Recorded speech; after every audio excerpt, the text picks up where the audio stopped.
Okay, so by now, everyone and their grandma has heard about the latest news. PlayStation is ending physical disc production in January 2028. It is depressing and it is a big problem. It's also something that we were all kind of expecting, just not this soon, right? Microsoft has been moving away from physical game releases for years now. Nintendo introduced game keycards where you need an internet connection to download the whole game, and Sony is now completely giving up on discs altogether. I'm recording this video on July 7th, and Sony still hasn't made any further comments on the current situation. I'm saying this just in case there might be some new updates in the next few days.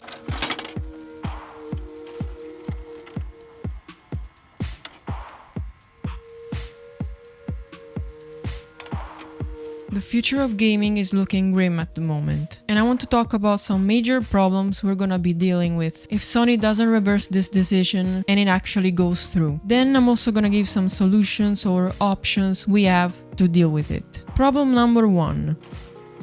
The PS6 will very likely cost around $1,000 or 1,000 euros, and it will very likely not include a disk drive. Some people are speculating that we might get an external disk drive to keep playing our PS4 and PS5 discs, but personally I doubt it, and if I'm right, this will mean that we will not be able to play our old PS4 and PS5 discs on the PS6. But this will also mean that we won't be able to watch our DVDs and Blu-ray movies either. So compared to the disc drive PS5 console, we'll be getting a more expensive machine with less features, and we'll be forced to buy games from the PS Store and watch movies and TV shows through subscription services. Basically a big FU to all physical media users. Problem number 2.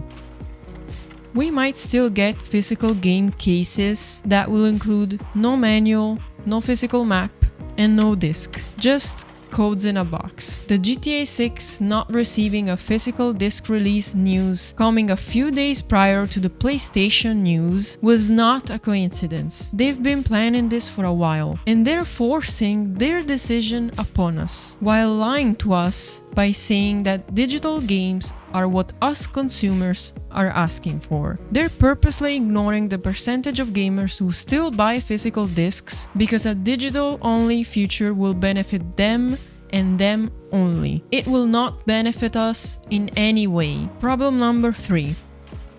You will depend on their store to buy games, which in this case is the PlayStation Store. The same store where you can find 2, 3, 4, 5-year-old games still listed at $70 and $80 euros, which is full price for games like God of War Ragnarok, which came out in 2022. Sorry for all the Italian hand gestures, but this is very bad, and I am very mad at the moment. But as I was saying, this is the same store where they do variable pricing, which means they will charge you a game based on your buying habits. If you buy games often, they will charge you more. If you rarely buy any games, they will charge you less. So the same game might cost $80 for someone and $60 or $70 for others. Depending on their store also means that once they shut it down, like they just did with the PS3 and PS Vita stores, you won't be able to buy and therefore play any other games on your PS6, and you will be stuck with only being able to download the ones you purchased before the store shut down. Plus,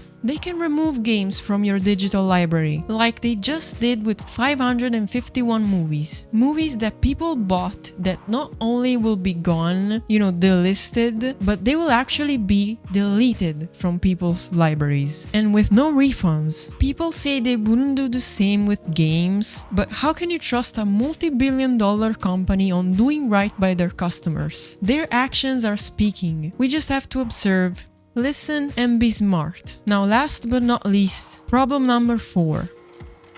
We're very likely gonna get fewer copies of the games that will be printed in 2027, since they won't be able to do reprints from 2028 going forward. So they will have a short window of time to print enough physical copies for the games coming out in 2027. And if that's the case, this will mean that physical games coming out in 2027 might become rare and therefore expensive. Now this just adds to the overall sadness of this whole situation. I've heard some people speculate that older PlayStation games might skyrocket in value, which I don't think will happen, because in order for things to go up in value, there needs to be a high demand with low supply. And for games that have sold lots of copies, hence there's lots of physical prints available, that won't be a problem. I think this might be a problem only for games coming out in 2027. Now, if scalpers will go crazy with this news, I honestly don't know, and I really don't expect scalpers to have any decency, so yeah. Please don't raise older physical games prices for no reason. Don't become part of the problem.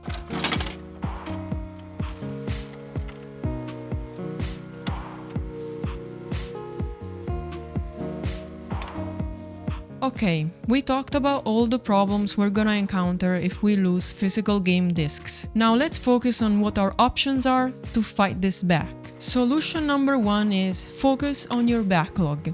We all have a backlog of games, big or small. I think that focusing on all those older games we've been wanting to play for so long can be a great solution to avoid the next all-digital console generation. There's tons of amazing older games out there still waiting to be discovered. We don't have to engage with modern gaming if we don't want to. Solution number 2. Curate your physical game collections. Now it's time to make intentional, mindful purchases. Keep your favorite older consoles, your favorite older physical games, sell or trade the ones you don't care about anymore, and keep supporting physical media, physical releases of games, especially games that are fully on disc. Nobody can take these games away from us as long as they're fully on disc. We need to show companies that we still appreciate physical media and that we value true ownership. Solution number 3. As for the next console generation, if, like me, you don't want to support any of this, we will have no choice but to switch to PC, or I was thinking the Switch 2. Now let me tell you why I've been considering these two options. For the Switch 2, I am aware that a lot of games are game keycards, so they're not fully on the cartridge, but there's also a lot of games that are fully on the cartridge. And those are probably our only way to keep supporting and owning physical games after 2028, unless something changes. Personally, I've never owned a Switch, so for me it would also be a great excuse to also go back and play all the Nintendo exclusive games that I missed. But as I said, we can also just switch to PC for modern games, despite the horrible PC parts prices. If digital will be our only option, then PC will be the best platform to buy games for, with a vast choice of different digital stores, lots of great sales, and DRM-free options like GOG. If the all-digital future is truly unavoidable, then we need to support platforms like GOG as much as possible, since they are the only ones providing us a way to truly own our digital games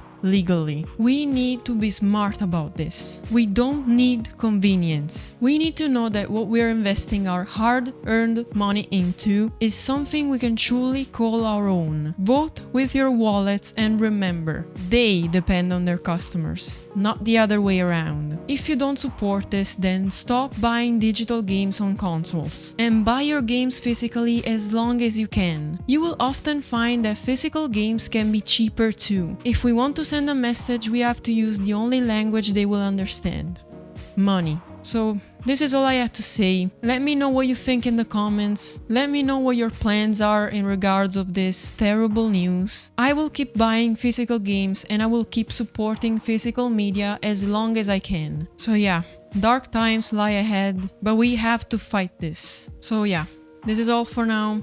I'll see you in the next video. Ciao.